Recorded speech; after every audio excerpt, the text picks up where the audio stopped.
Hare Krishna, Krishna Krishna, Hare Hare, Hare Rama, Rama Rama, Hare Hare.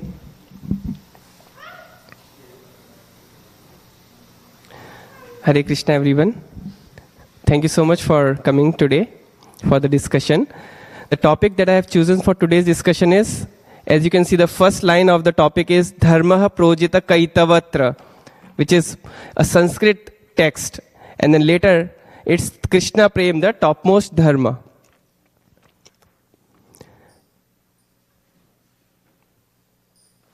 So what does that mean is Dharma means the religion as translated by our Acharya. Dharma means religion, and we would be going to see in detail what is Dharma, and we would try to understand what is Dharma, because Dharma has many terms in today's world. In conversational sense or in the meaning that we understand, there are different terms. And Projita means rejecting, and Kaitava means motivated by personal ego or personal intention. So rejecting all those dharma, all those types of religiosity, Krishna Prem or love of God, the topmost dharma. Okay, that is the topic for today's discussion. Now, Bhagavad Gita, which is spoken by Lord Sri Krishna, propagates, or the essence of Bhagavad Gita is love of God or love for Lord Sri Krishna. We sing every day in the morning Krishna Prema, which means love of Krishna. That is the essence of Bhagavad Gita. But many a times it is misinterpreted by people. Maybe because of the complexity of the problem, or maybe because it doesn't give, or maybe because they try to understand it through some medium which is not very accurate. So there are different meanings, or they take different meanings. But the essence of Bhagavad Gita is love of Krishna, love of God. Okay? So we are going to see that. Before we go over there, before we delve into the discussion, first we would try to give some, do a little prayer to our Guru Parampara and all the Vaishnavas that are present over here. Okay, so this is the prayer that we do every morning. It's called, it comes from the Guru Ashtakam.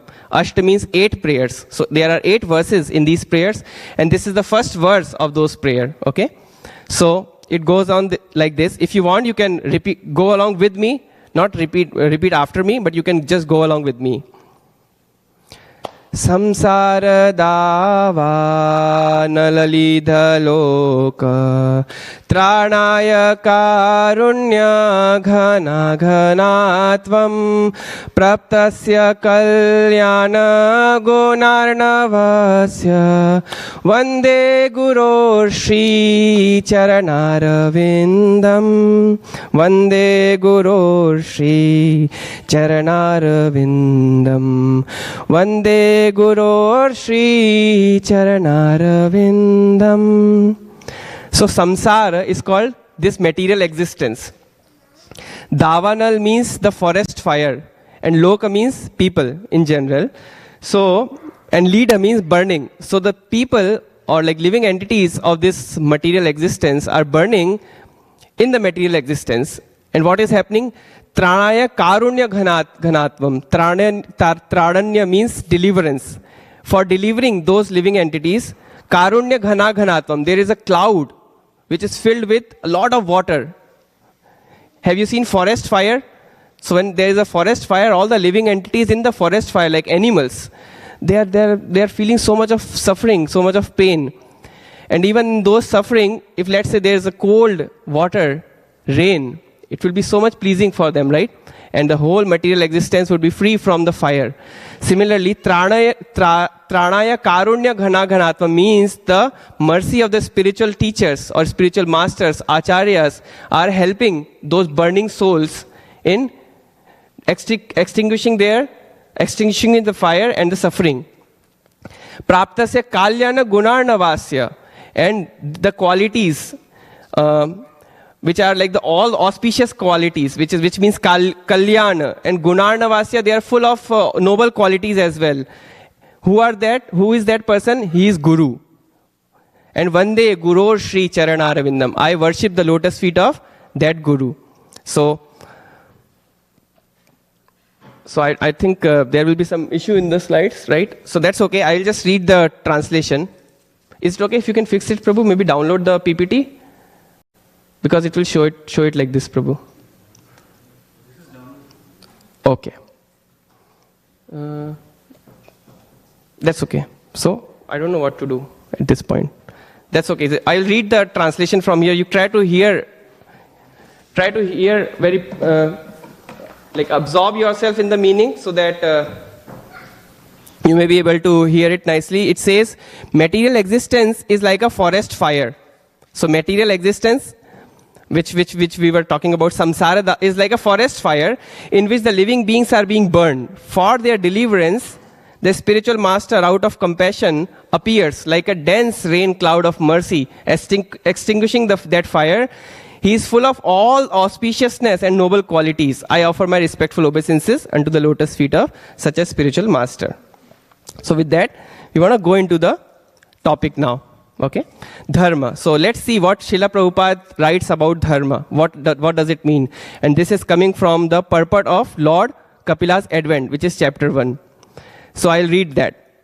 The simplest definition of Dharma is that Dharma is the order of the Supreme Being. So Srila Prabhupada is saying Dharma is the order of the Supreme Being. Since the Supreme Being, God, is one, His order must be one. How then can there be different dharmas? So he's saying that there is one dharma only. There's no many dharmas. But we see there are many laws from the government. And we say this is also dharma, right? We say we should do, like parents teach their child that you should do parents' dharma, right? That is also dharma. So we will try to understand that. But Srila Prabhupada is explaining that but dharma is just one. And we will see what Srila Prabhupada means by the word dharma. Because now dharma is also in the English dictionary where it says religion. So we will try to understand that. Next, Srila Prabhupada is saying, according to the order of the Supreme Personality of Godhead, dharma means surrendering unto that Supreme Being. So, surrendering requires, let's say if a elder person is saying something to us, hearing to their instruction is also called surrender. So according to the order of the Supreme Personality of Godhead, dharma means surrendering unto that Supreme Being. So Srila Prabhupada explains dharma in that way. Okay?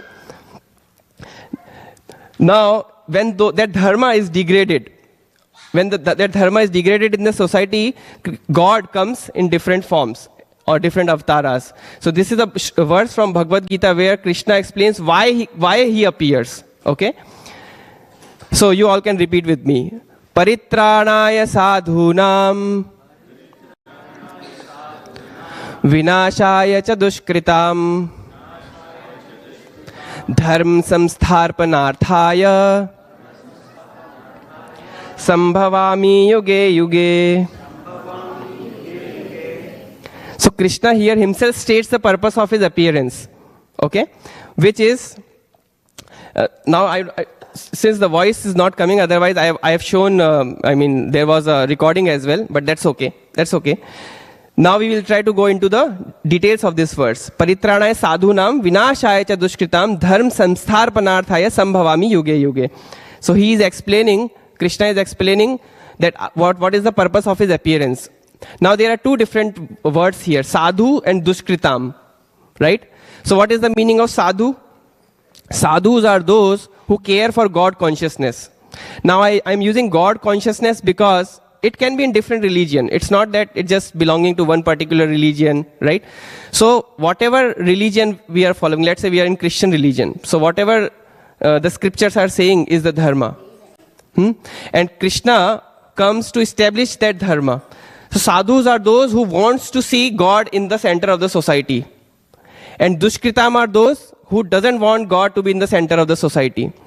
So Krishna is saying he comes here for paritranaya sadhunam, which means protecting the devotees, sadhus, who care for God consciousness. And then he comes also for vinashaya cha dushkritam. So now there are two reasons, right? Sadhunam and dushkritam, which is like one purpose. We can classify them into two things. One is for sadhus and dushkritam, and another one is dharma samstharpanarthaya, for establishing the religion. Okay?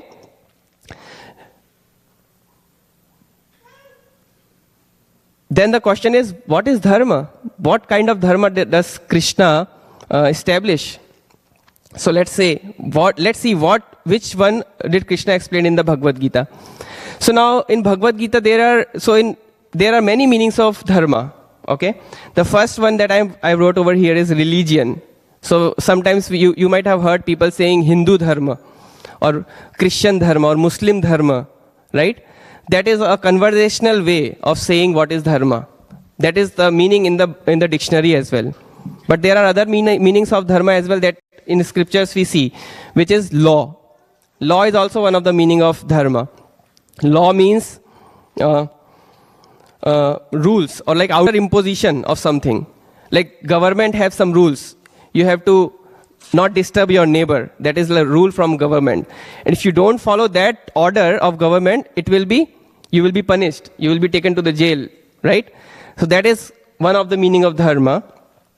And law and order. So law also means duty. There is something called internal obligation. Sometimes we feel that we want to do something, we want to be good person. So that is also internal imposition. So that is also one of the meaning of law. Okay? So law has two parts. One is outer imposition and another is internal imposition. That our heart try to say, okay, this is your dharma, you should do this. You should serve your country. Your country is your dharma, right? So that comes in the law. Next is sometimes dharma is also used for order. Order in the society. When each one of us follow the law, then there will be order in the society. So that is also one of the meaning when sometimes Acharya uses as dharma. Another one is nature. This is the deepest meaning in the sense, like the nature of a sugar. What is the nature of a sugar? It is sweet, right? And if you say sugar not sweet, that doesn't make sense, right? If I say fire, the nature of the fire is heat and light, right? So when I say fire, that automatically means there is a heat and light as well. So that is the dharma of fire. Similarly, dharma of soul means service, right? If you see, service is there in all the living entities. Prabhupada would say that either a person is serving God or he is serving dog. In both the ways he is serving something, right? Person is thinking I am the master of the dog, but actually he is serving the dog, right? When you take your dog in outside, then if let's say dog poop, then we have to take that poop. It's like a service to the dog, right? I am serving my daughter. Let's say she needs something, then I will provide it to her. But in the mind, I am thinking I am the master of the house.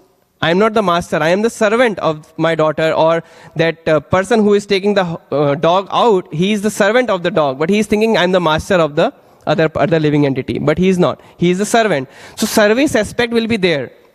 Okay. So that is called the nature.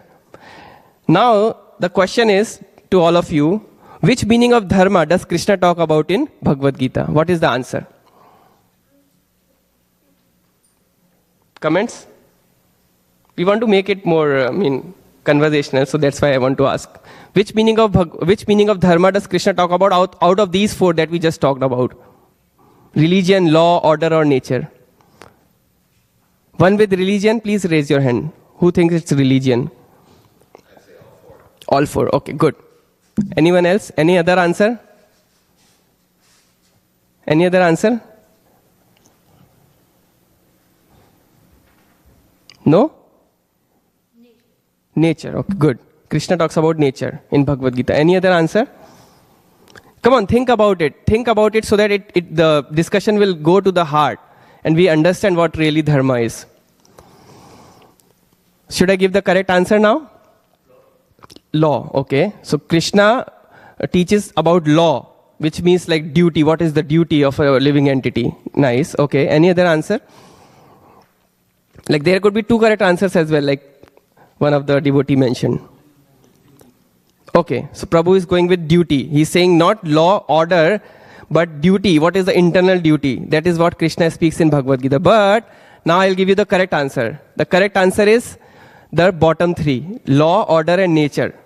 Krishna talks about these three things, not about religion, not about Hindu religion or Christian religion. Okay, so we have to understand that. The real meaning of the meaning of religion in dictionary and that we understand is in conversational way, where we say, okay, Hindu dharma. Krishna doesn't talk anything about Hindu Dharma or Christian Dharma. Krishna talks about law, order and nature.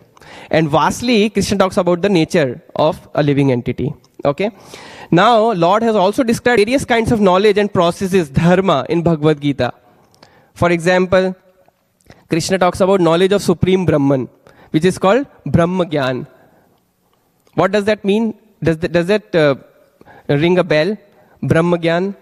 This person is Brahma Gyani. He sees everything is related to God. Krishna talks about this. So now there is a whole line of thought. There's like community which people are following. It's called Brahma Gyanis.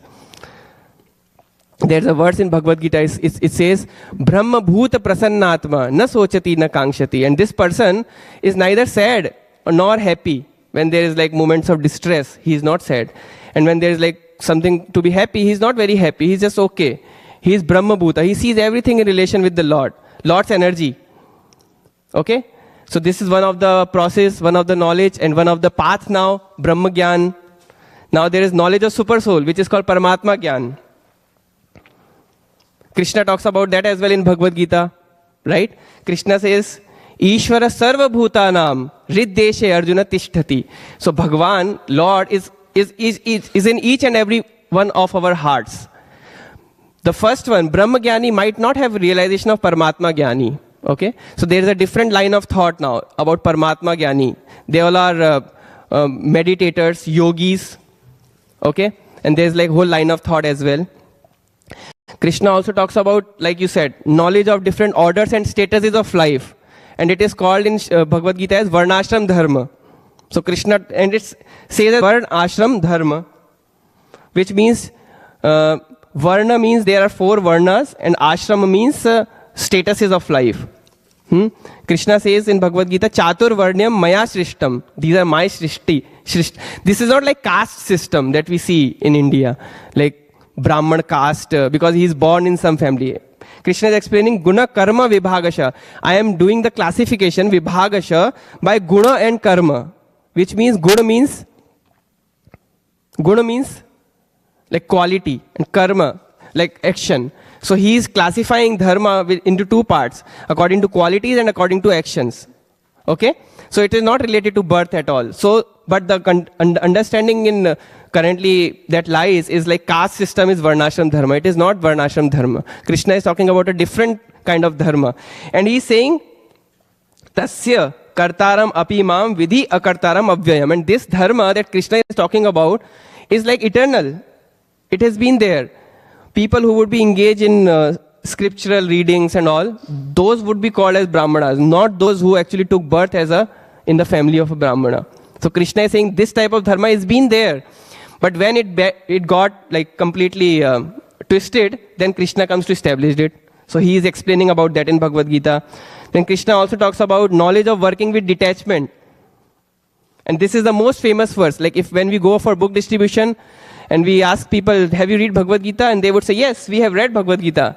And I would ask them, do you remember any verse? And this is a verse they would say, Karmanya evadikaraste ma phaleshu kadachana. Like do your duty, but don't be attached to the fruits of the results. So there is like a line of thought now in the world where they learn about karma yoga. Now the fact check to all of you. Another question is, which dharma from above list did Krishna ask Arjuna to follow? What do you think? Out of these 4, or like there are others, but I mentioned the main ones that we see in Bhagavad Gita. There's like moral thing also, morality. Krishna talks about the duties of a sattvic person, the duties of a tamasic person, what would a tamasic person do, what would a rajasic person do. So Krishna talks about all those duties as well. So there's a morality also given in Bhagavad Gita. So my question to you is, which dharma from the above list is Krishna ask Arjuna to follow?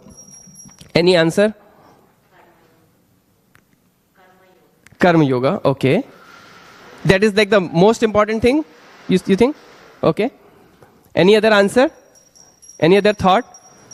I already give you the definition of these different types of dharma that Krishna talks about. And there is a like school of thought also. Like there is a whole community following one of these. And it is not wrong. I'm saying, what do you think? is like dharma from above list is Krishna asked Arjuna to follow. Which is the most important? What do you think? Okay, good. Prabhuji mentioned something which is like secret. There is no bhakti here. I did not mention any bhakti. So, now Krishna gives the last instruction of Bhagavad Gita. You know, when the last instruction is the most important instruction, like when you're leaving for, like when I'm talking to my mom, she would give the last instruction. So listen, but remember, don't do this, right? And then, but with the conversation with mom would go on for another half an hour. That's a different thing. But the last instruction is supposed to be the most important instruction. Like a person dying, as an example. And if you know he has some wealth with him, like he has some wealth, then you would want to hear where did he hide that wealth? And you want to know, where is that $1,000 that you have hidden from all of us? Or like 1,000 gold coins. So that last instruction would be, okay, so that last instruction will be the most important instruction. Whole Bhagavad Gita is important, but I am trying to bring out the essence of dharma, what Krishna talks about in Bhagavad Gita. So Krishna says at the end of Bhagavad Gita, which is like the last verse of Bhagavad Gita, we can all repeat, Sarva dharman parityajya Mamekam sharanam vraja Aham tvam sarva papebhyo mokshasyami ma shucha. So Krishna is saying, abandon all varieties of religion and just surrender unto me. I deliver you from all sinful reactions. Do not fear. So now, what does Sarv Dharman means to you in Sanskrit? Is it like Sarv Adharman, which Krishna is saying? Like abandon all adharma and just surrender unto me? What do you think? Is it like Sarv Dharman or Sarv Adharman? Because we discussed some dharma from the previous slide, right? We have 4 of them. We have listed 4 of them. So is Krishna talking about those dharmas also? Sarv dharman parityajya? Srila Prabhupada translation is shown over here. All varieties of religion. All dharma. Leave all the dharma. Srila Prabhupada, I was hearing one devotee, he was saying that all the hippies, when Srila Prabhupada came to United States, he would see all the hippies. They were actually following Sarv dharman parityajya. What does that mean? They left their home. So they are like completely renounced. They have no attachment to the money of their father, right? We have seen many devotees, their father was very rich and they left everything. But I'm talking about hippies. That during that time, there would be hippies who would leave their home. So they are like renounced and sometimes they won't even have clothes. So they are like completely detached from bodily comforts as well. So they were also following Sarv Dharman Parityajya. Sarv Dharman means all the religions that we discussed previously. Krishna is saying leave all those religions. But that is not the final instruction. That is not the most important thing. The most important thing is Mamekam Sharanam Vraja. Surrender unto me. And Parityajya here explained by Prabhupada is abandon complete.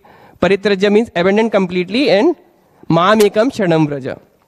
So what does that mean? Sharanam Vraja. Mamekam Sharanam Vraja means like not take the shelter of Devta or not take the shelter of family, not take the shelter of doctors or my strength or my money. Let's say I am sick. Won't I take the shelter of doctor? Won't I go to doctor? I would definitely go to the doctor. I would ask him, please give me some medicine. But what would be in my thought process? Would it be that, okay, this doctor can save me? I completely surrender to the doctor? Or would it be, so if a person is thinking, okay, a doctor can save me, then he is not following Bhagavad Gita. Doctor can help you, but only God can save. Because we have seen many examples that a person got cancer and he went to the doctor and doctor could not save him. And we have seen examples of cancer and doctor also said, oh, this is a miracle. I don't know how it happened. He got completely cured. That's an example. So what does that mean? Is doctor like the real life saver or is it like something else? It's miracle who saved the life. So we have to ask that question. So what does that Mahamekam Sharanam Vraja? Should I not be dependent on doctor? I should be, but in my mind it should be, I know only God can help me or Krishna can help me. My strength, I am dependent on my strength. Do you know about the great boxer Muhammad Ali? Do you know about him? He would say, in the early part of his life, when he was very powerful, he would say, I believe in my strength. I have no fear. I believe in my strength. He had a lot of faith on his strength. And later in his life, he got Parkinson's disease. But he is a very religious person, so he said that it is my strength is nothing. It is the mercy of Lord. He has something like that. So the point is, we might be very powerful, we might go to gym, we have a body, but we are not dependent on that strength for our protection. We are dependent on Lord for the protection. My money, like if I have a lot of money, I can go to any doctor. No disease can, shake me. But when disease are there, even like the most billionaires, they don't get help. Eventually they have to surrender to Sri Krishna. So the point here is, all the dharmas that we discussed previously is what Krishna is saying, that sarv dharman parityajya, just surrender unto me. So that is the real meaning. So surrender to Lord Krishna, like surrendering to Lord Krishna, is it also dharma? Yes, that is also dharma. And that is called param dharma. Okay? Now we can classify dharma in 3 broad categories. One category is dharma, adharma. Another category is kaitava dharma, and third category is param dharma. So all the dharmas can be classified in 3 categories. Okay? Adharma means dharma used against the will of God. Okay? Like Lord God is saying something and we say, I don't believe what he is saying. So that kind of dharma is called adharma. And it's not like 3 colors. That's why I have put this slide as gradients of color. It's not like black and white. Black is adharma and white is dharma. It's not like that. It's like gradients of color. You can be in the most darkest reason, like killing others. It's not dharma at all. It is like blackish of adharma. And then kaitav dharma means dharma used for material, moral or ego-centered goals. That is called kaitav dharma, or dharma, following dharma with some external motive. And then param dharma. Dharma whose only goal is pure devotion to Krishna. Okay? So that is the 3 category, and we will talk about the examples now. Example 1, opposing scriptures. As long as I am happy, anything is allowed. We have heard people saying that. Khao piyo aish karo, which means eat, sleep, eat and be merry. We don't care about what scripture says. We don't care about what dharma is. So that is like in the category of adharma. And sometimes you may hear people saying all these scriptures are man-made myth. These are not like God-given. So that is also all part of adharma. For example, we see someone is loving towards one living entity and killing other living entity. So that is not dharma at all. That is adharma. That is like cheating religion. Someone is thinking, I am loving animals, but he is killing animals as well. Like you can see, puppy. He's loving a puppy here, but he's killing the other animals. That is not dharma. That is kaitava dharma. Sorry, that is adharma. Now we will come to the examples of kaitava dharma. Mixed religion or mixed dharma. Example is manipulate, not following for ultimate goal. So you still follow, which is a better category. Instead of doing some adharma, it's better to be in this category. But we want to understand what is kaitav dharma so that we can actually move from kaitav dharma to param dharma. I am pretty sure all of us here are not in adharma stage, but I am pretty sure as well that 90% of us might be in the center stage. Maybe few of us can also be in the param dharma, who are following the param dharma. First one example is Bhagavad Gita only teaches about non-violence. Is there non-violence in Bhagavad Gita? There is. Krishna talks about it. That a devotee is not a person who is in knowledge. He doesn't disturb others. He is like not violent. Even in speech, as we were hearing few weeks ago. Even in speech, he won't hurt other person. But now if a person says that non-violence is the ultimate aim of Bhagavad Gita, and there's a great personality, I would not like to take the names, but they say, okay, Bhagavad Gita teaches non-violence, so we should be non-violent. That is the final aim of Bhagavad Gita. That is not param dharma again. That comes in the category of mixed religion. They've taken some interpretation for fulfilling their own goal. Right? Bhagavad Gita is only about management and leadership. We have seen many books about management and leadership, but saying that that is the only aim of Bhagavad Gita is not correct. That again comes into some Kaitav Dharma. God is impersonal, no need of devotion. Like Brahma Jnani, I would not say Jnani, he might have some mixed understanding, but understanding that from Bhagavad Gita, God is impersonal, God is energy, and there is no need or devotion for the Lord. That is also in Kaitava Dharma. According to Bhagavad Gita, all paths are same. Another example. You may hear people saying this a lot. That according to Bhagavad Gita, all paths are same. And then Dharma, Artha, Kama, Moksha, which means Dharma means religiosity. Artha means economic development. Kama means sense gratification, and Moksha means liberation. That is the only essence of Bhagavad Gita. That is the only goal of Bhagavad Gita. And you can see the picture that I have put over here. He's a Baba, and he's supposed to have a Ganga water in his this pot. But you see what he has? Gold coins. It is not that whoever have the gold coin, he is in Kaitav Dharma. He may use those gold coins also for service of Param Dharma. Okay? But what I am trying to represent here is cheating, not cheating, but using our own interpretation to follow Bhagavad Gita. That is not Param Dharma. Now we will come to Param Dharma. Dharma whose goal is only pure devotion to Krishna. I serve Krishna only to please him. Like I am serving Krishna. Let's say I am chanting. That is a direct activity of Param Dharma. Chanting is the activity of Param Dharma. But in my mind I am thinking, people are watching me today. Okay. They will think, what a nice devotee this person is. That is not, the activity itself is Param Dharma activity, but my mindset is not Param Dharma. My mindset should be, I am serving Krishna only to please him. That is the activity of Param Dharma. And the mindset of Param Dharma. Even in suffering, I don't give up bhakti. Like Mother Kunti Devi.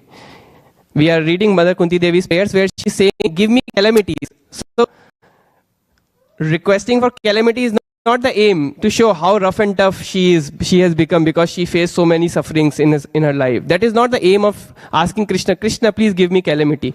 But the reason for asking for calamity is so that she can remember Krishna. Whenever there is calamity, because we have seen this, right? Whenever we are in calamity, that time we try to remember God. Right? So even in suffering, if I don't give up bhakti, that is Param Dharma. Okay? Another example is my duty, morality, renunciation. Now, in Kaitav Dharma also there was duty, morality, renunciation. But thinking that is the prime goal of following of Bhagavad Gita is Kaitav Dharma. But let's say if I am following Krishna's words that don't do violence. And I am thinking, okay, since I am following Krishna's word, maybe Krishna will get pleased. There is no other reason for it. Then it will become Param Dharma activity, Param Dharma mindset and following a Param Dharma. I accept scripture as it is, not as I like. Okay? So that is also a Param Dharma. So you can see an example of a devotee here chanting. Okay, in his mind also he has Krishna in his heart and mind.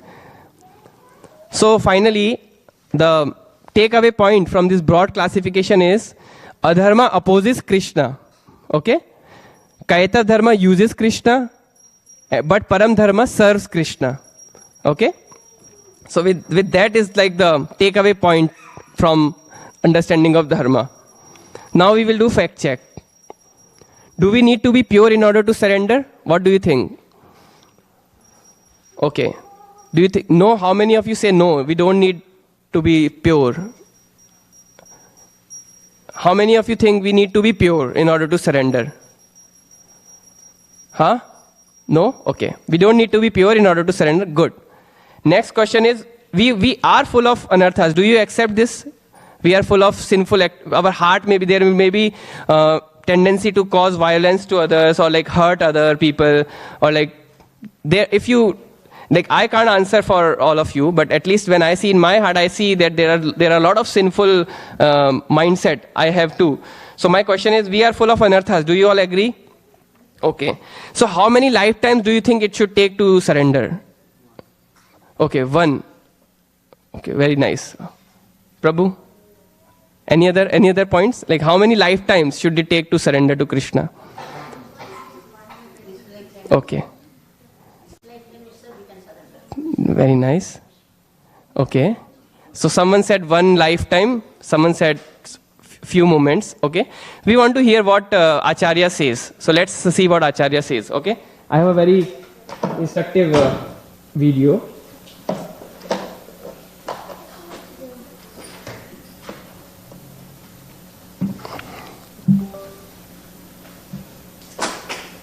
I hope the voice will also come. So, sorry, here the voice is coming.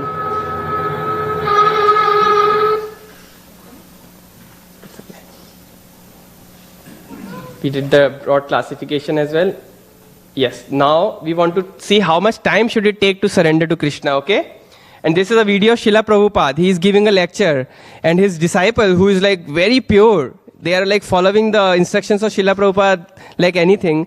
And he asked Srila Prabhupada, we are full of anarthas. So let's see what Srila Prabhupada says, okay? Yes. Anyone? No? Yes.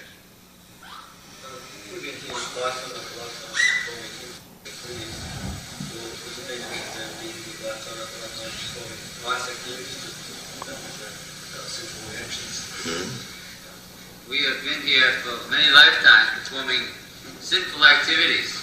So is it possible to counteract all those sinful activities in one lifetime, or does it require many? 1 minute. That is Krishna consciousness movement. 1 minute. You are not reading Bhagavad Gita? What Krishna says? Sarva dharman parityajya mamekam saranam vraja aham ta sarva papebhya mokshayami. You surrender unto me, give up your all business. I give you relief from all sinful reaction immediately. It becomes 1 minute. My dear Krishna, I was forgotten, now I understand, I fully surrender unto you. And you become immediately free from all sin. So what do you think now? How much time should it take to surrender Krishna? As Srila Prabhupada mentions, it is a matter of minutes. Okay? So what should we do? We should ask this question whenever we are doing anything. We should ask this question, why am I doing that thing? Let's say I am fighting for something. That happens a lot, right? In our personal day-to-day life. Let's say I am having some fight with my wife, for an example. Then we should ask ourselves, why am I fighting? Is it for Param Dharma or is it for some Kaitav Dharma? Like we go for work. So we may ask, why am I going for work? Why do we go for work? To earn money, right? Some may say, okay, I like my work. But if we may say, Prabhupada would argue this, that if we will say work then without money for the whole life, then he would say, why will I work without money? That means we are working for money, right? And why we want money? To take care of ourselves, right? Why we want to take care of ourselves? To be happy. So if the final aim is our own self, then it is not Param Dharma. Okay? Now let's say if I say, okay, why am I going for work? To earn money, okay. Then I will use that money in Krishna's service. Then the mentality is Param Dharma mentality. Now it should not be stopped at that point. Like now when I get the salary, I would think, okay, now, I don't want to give it to Krishna.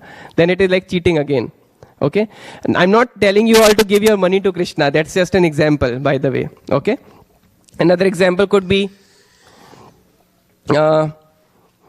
anything you can think of. Yeah, so this was one of them.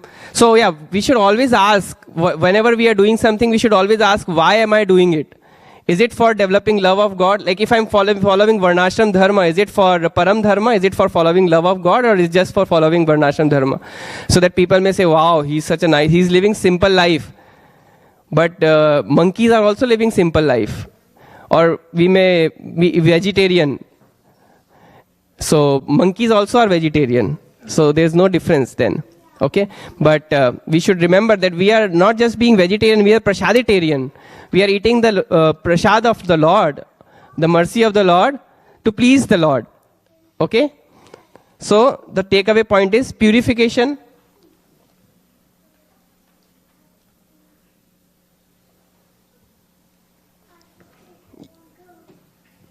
Yeah. So purification is not the goal of surrender. It is the consequence of surrender. When we surrender to the instructions of the Lord in Bhagavad Gita, then the consequence will be that we will be purified. It is not that we have to be purified.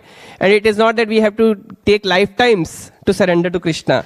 So, surrender to Krishna in love is the highest form of dharma. Okay? So that is like, now we'll talk about the summary. All order of the Supreme Lord in Bhagavad Gita is goal towards Param Dharma, which is surrender to Lord in love. It is very difficult to surrender to Lord without love.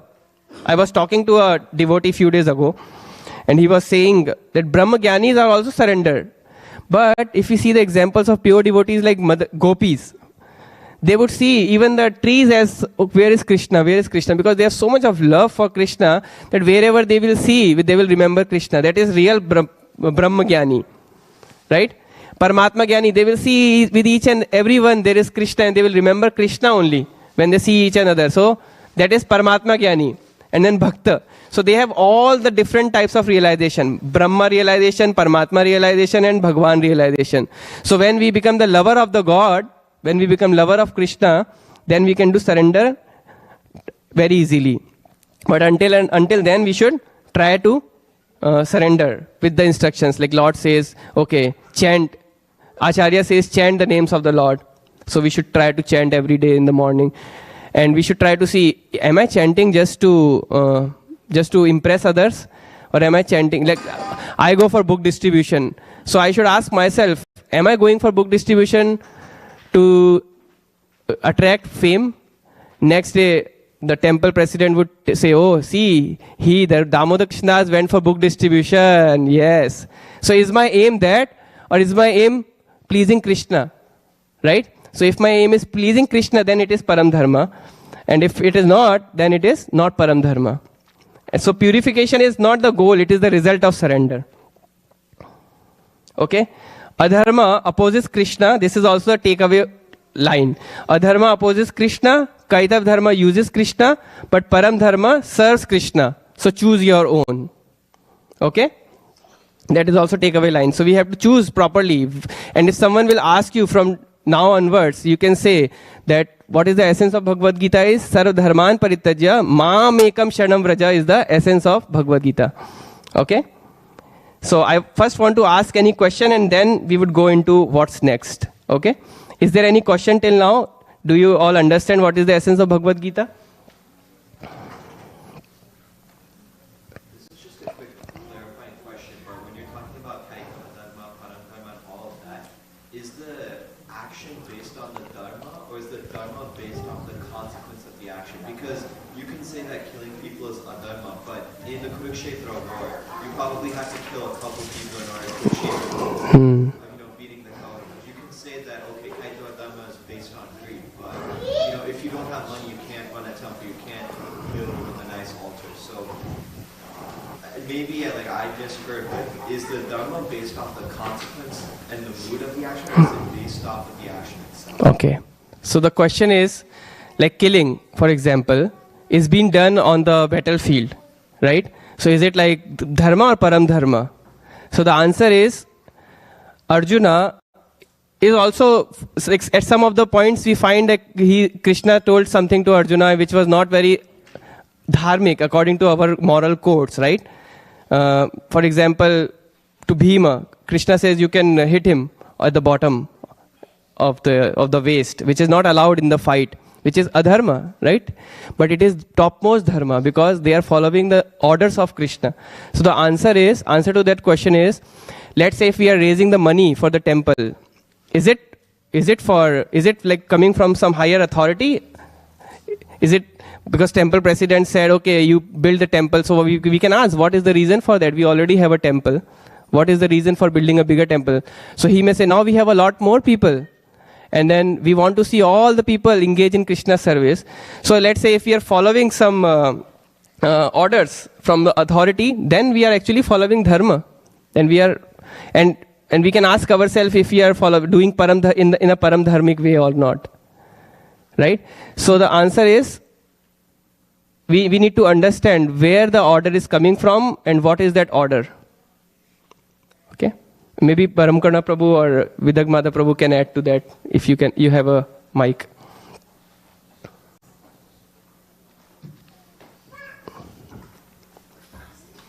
Maybe you can. Okay. So, does that answer your question, Prabhuji? So, we need to see if we are following it just for our own sense gratification, for our mere man mein aaya, like came into my mind, okay, let me make a big temple, now I will raise money. So, then we need to confirm it from our acharyas, confirm it from our authority. And then if the decision is coming from there, then we need to ask, am I doing this for pleasing my own self, just to make my name in the eyes of temple president? Or am I doing it for serving Krishna or pleasing Guru and Krishna? So in that way we would realize, is it like Param Dharma? And it is very difficult for others to judge. You can't judge, are you doing Param Dharma or are you not? It is for us only to decide. Any other comment about understanding of Dharma from today's? Yes? Very nice, very nice. Good. So that's the what's next part. Surrendering means, there are many things. Surrendering means following the order is one thing. One of the way to say. Following the orders of someone is like surrendering to them. Krishna gave many different orders in Bhagavad Gita. Understanding the essence of Bhagavad Gita and surrendering to that essence is surrender. It is not that raise your hand and surrender to me. It is not that kind of surrender. Like we see in cops, in movies. Cops come and they say, surrender your arms. It's not that kind of surrender. Because Krishna says, now you do whatever you want. At the end of Bhagavad Gita, Krishna explained Arjuna whole Bhagavad Gita and now he says, now you do whatever you want. Surrender means follow, like when we are doing something and let's say my daughter starts to cry. How much ever important that thing would be, I will just leave that thing and start to attend to my daughter. So that is called surrender in love. Like we see the example of Brahmana Patni and Brahmanas. Those Brahmanas are engaged in the worship, yagna, sacrifice, but they could not surrender to Krishna. When Krishna said they need something, it was Brahmana Patni later who surrendered to Lord Krishna. And then later Brahmanas also learned. So the straight away answer is surrendering means surrendering to the instruction and doing what the other person is saying. So it won't be possible until unless we have some faith or love for that person. It would just become mechanical. Yeah. Does that answer a little bit? Yeah, I understand that aspect of surrendering, but what if that person is doing something that's pulling you away from Krishna or pulling you away from life? Would me surrendering to that person then be wrong? Yes, definitely. If we surrender to a person who is pulling away from Krishna, then it is definitely not right thing to do. Even if Guru takes you away from Krishna, then you may reject the Guru. That is the understanding. And we see this in the example in Bali Maharaj case. His Guru said, why are you surrendering to Krishna? Lord Vamandev came and then he said, give me something, give me some alms, some bhiksha. So Bali Maharaj, Gurudev said, don't surrender, he is Vishnu, he will take away everything. Then Bali Maharaj said, no, you are not my Guru. He surrendered to Krishna. So he actually rejected his Guru also for that. So if someone is saying, why are you doing chanting? Let's go and watch a movie. That is not, if you surrender to that, then you are actually falling into the other side, going to the adharmic side instead of going to paradharma side. I hope that helps. Anything else? Yes, Mataji? We don't have to make these decisions all ourselves. We can be praying for the mercy of the acharyas in our line. We can be praying to the six Goswamis. We can be praying to Sri Sri Gaura Nitai to help us. We can be praying to Guru to help us. And that will help influence us. It'll help get rid of the impurities so that we can understand what choices we should make. Thank you so much, Mataji. Yes, we have our Gurus, Janas to help us. So that is also, we can get help from them. We have scriptures, Guru, Sadhu and Shastra. Any other comments? Any other reflections? So do you understand what dharma is now? Huh? Surrendering to Krishna, right? So we have 2 minutes left. I just want to show you one thing. What's next? So this is like a prayer to the mind now. Not prayer, but instruction to the mind. Okay? Quickly show you that. This is a song from Srila Govinda Das Kaviraj. He is known as Kaviraj because he is like the Raja of whole Kavis. Srila Krishna Das Kaviraj Goswami gave him this title, Kaviraj. So he says, Bhajahu re mana Shri Nandanandana Abhaya Charanara Vindare. He's saying, Bhajahu re mana. Oh my mind, Bhaj means engage in the worship of Sri Nandanandana. And he is calling Krishna as Nandanandana, like the son of Nanda Maharaj. Then you will become Abhaya. Then you will become fearless by taking the shelter of this personality. Like we say to Shri Nitai Sachinandana, we say Shachi Nandana. When you call Krishna by the name of his devotees, he becomes pleased. Durlabha manava janama sat sanga. So the human form of life is extremely rare. It is extremely rare. Durlabha. Taro hoe bhava sindhure. By taking the shelter of satsanga, which means the association of devotees, this bhava, this sindhu, the ocean of existence, you can cross away this ocean of existence. Right? So this is the instruction to the mind, how to surrender. With that, I want to end here. Hare Krishna.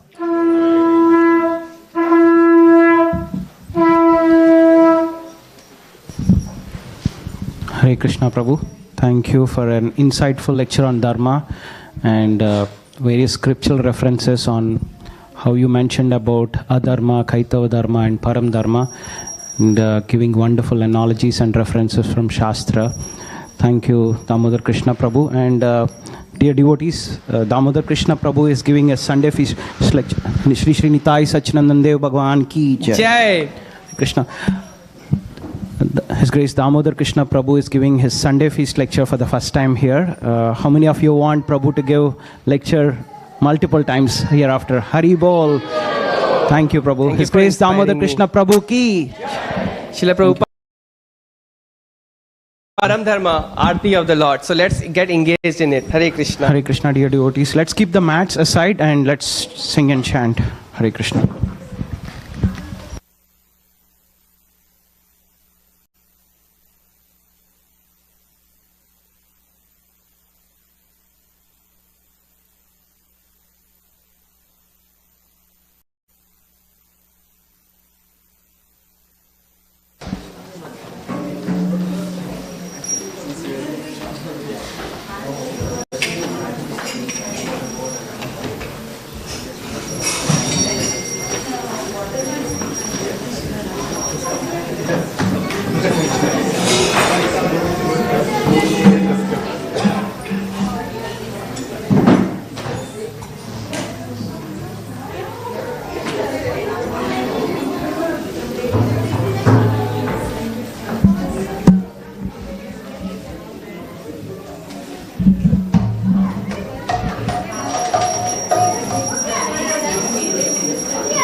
Namo Om Vishnupadaya Krishna Prestaya Bhutale Srimate Bhakti Vedanta Swami Niti Namine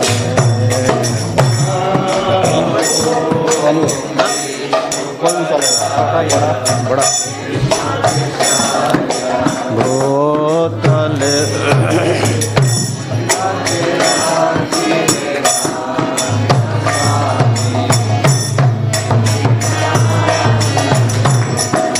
Namaste Saraswati Deve Gauravani Pracharine